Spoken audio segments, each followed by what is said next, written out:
नमस्कार, मैं जयेंद्र रमोला और मैं आपसे रूबरू होने आया हूँ। मैं अपने बारे में थोड़ा-सा एक सूक्ष्म परिचय आपको बताने जा रहा हूँ। मैं जब ऋषिकेश आया था तो मैं बहुत छोटा था।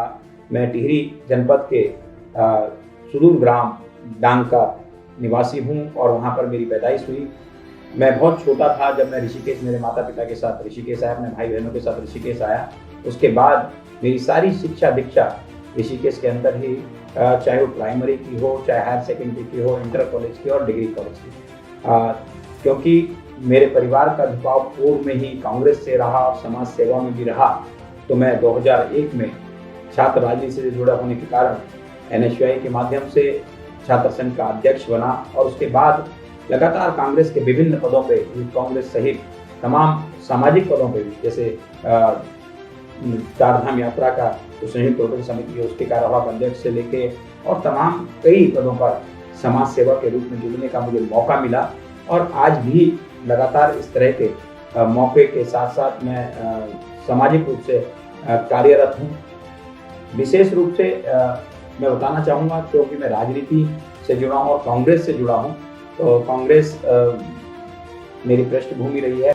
2008 में युवाओं के भरोसे मुझको मेरी पार्टी ने एक मौका दिया नगरपालिका अध्यक्ष चुनाव लड़ने का और मैंने अपने आप को उस समय साबित किया। मैं चुनाव नहीं जीत पाया, लेकिन मेरे युवा साथियों ने मुझे उस मुकाम तक पहुंचाया कि आज मैं विधानसभा स्तर पर लोगों की सेवा करने का मुझको मौका मिला। और उसके बाद लगातार युवाओं की लड़ाई को लेकर मैं हमेशा अग्रसर रहा हूँ। जहाँ कहीं भी किसी गरीब के साथ उत्पीड़न होता है, जहाँ कहीं भी किसी के साथ अन्याय की बात होती है, तो मुझे पता चलता है तो मैं वहाँ पर पहुँचने का काम करता हूँ। ये कहीं नहीं छुपा है कि ऋषिकेश में हर व्यक्ति जानता है कि अगर कोई राजनेता या कोई समाज सेवी अगर 24 घंटे फ़ोन पर उपलब्ध है तो वो कहीं ना कहीं मेरा नाम जरूर लेगा। मैं अपने इसको किसी अहंकार के तौर पर नहीं कह रहा हूँ, लेकिन मैं इसको अपना गौरव भी मानता हूँ कि लोग मुझको याद करते हैं। रात के 2 बजे कोई परेशानी होती है, रात के 1 बजे कोई परेशानी होती है, या कभी भी किसी को परेशानी होती है, वो ईजी गोइंग होकर मुझे कॉल करता है और उसे विश्वास होता है कि कोई फ़ोन नहीं उठाएगा तो भाई जयेंद्र जरूर फ़ोन उठाएंगे। तो मैं अपने आप को सौभाग्यशाली समझता हूँ कि मुझे ऋषिकेश की महान जनता का सेवा करने का अवसर प्राप्त होता है। मुझे ऋषिकेश की महान जनता के जो कष्ट हैं या कुछ किसी को तकलीफ होती है तो उनको बांटने का अवसर मुझे प्राप्त होता है।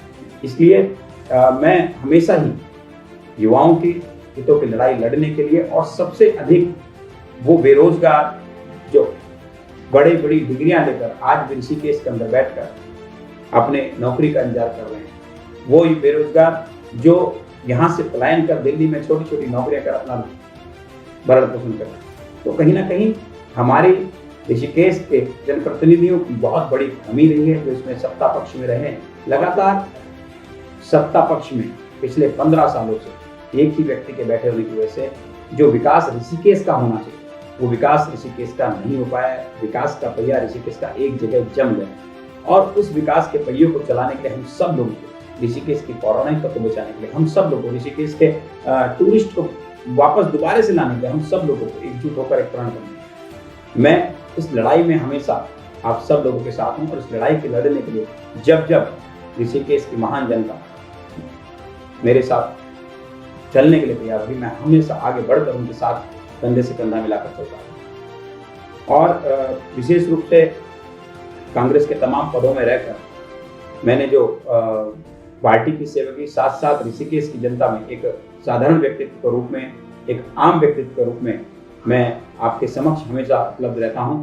तो जब कभी भी किसी को भी मेरे लायक कोई जरूरत होती है, मेरी कोई सेवा होती है, तो मैं हमेशा उसको आसानी से उपलब्ध होता हूं। ये छोटा सा परिचय मेरा था। मैं पदों पे जाऊंगा तो उसमें कोई वो नहीं, लेकिन मेरा एक जो सूक्ष्म, जो असली परिचय है, जो सूक्ष्म परिचय है कि आज अगर आम जन या आम व्यक्ति या युवा मुझको जानता है तो मुझे लगता है कहीं ना कहीं वो जयेंद्र रमोला का मतलब ये समझता है कि सबसे सुलभ, सबसे आसान, हर समय उपलब्ध रहने वाला कोई व्यक्ति है, कोई जनप्रतिनिधि, कोई समाज सेवी, तो वो जयेंद्र रमोला है। तो इस बात की मुझे बहुत बेहद खुशी होती है कि लोग मुझको एक सेवक के रूप में मुझको अपने एक भाई के रूप में, मुझको अपने बेटे के रूप में, मुझको एक अपने परिवार के रूप में, मुझको अपने कष्टों को शेयर करते हैं, मुझे अपने सुख में भी शामिल होने के लिए मुझको याद करते हैं, तो मैं उनके हर समय उनके साथ कंधे से कंधा मिलाकर चलने के लिए तैयार हूँ, हमेशा तत्पर हूँ। और ये मेरा एक परिचय था। मैं हमेशा आप सब ऋषिकेश वासियों के साथ, प्रदेश वासियों के साथ, मेरे लायक कभी भी किसी भी तरह का कोई कार्य होता है, मैं हमेशा अग्रसर होकर आप सबके बीच में आता रहूँगा, आप सबके बीच में रहूँगा। और इसके साथ मैं आप सबको एक बार पुनः प्रणाम करता हूँ। जय भारत, जय उत्तराखंड, जय ऋषिकेश।